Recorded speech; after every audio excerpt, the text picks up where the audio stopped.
This whole coronavirus situation is getting pretty scary for we ordinary mums.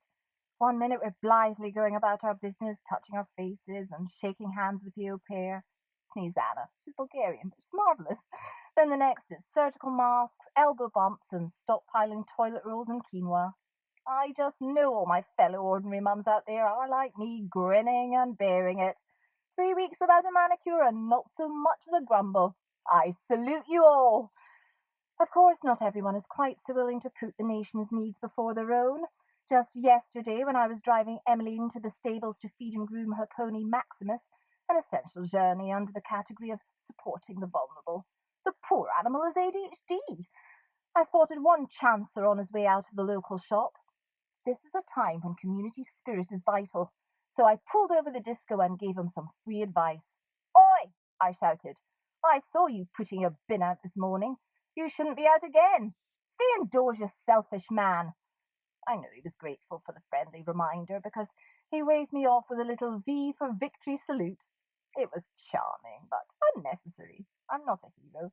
I was just doing my bit. People wonder how I managed to cope so well with the isolation, but the secret is simply to keep oneself busy. First thing in the morning, I take my usual constitutional with Casper, our Japanese Akita. He needs 3 walks a day and 3 decent-sized carrier bags, if you know what I mean. Mid-morning, I go with my son Fidel to his fencing lesson. Essential. Oh yes, Fidel needs his exercise. If it wasn't for fencing, the only time he'd move would be to change the disc in his Xbox. See? Absolutely. Both he and his instructor Laszlo wear masks throughout. Then, of course, I had to ferry Ems to the stables, and finally I did my essential food shopping.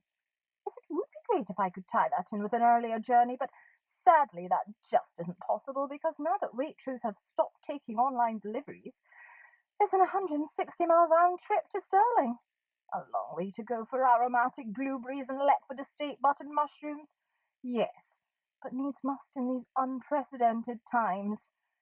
But it's when I'm out on these vital journeys that I see the true problem the UK faces during this pandemic. There are still some selfish people walking or driving around as if they hadn't a care in the world. Come on, folks. We're all in this together.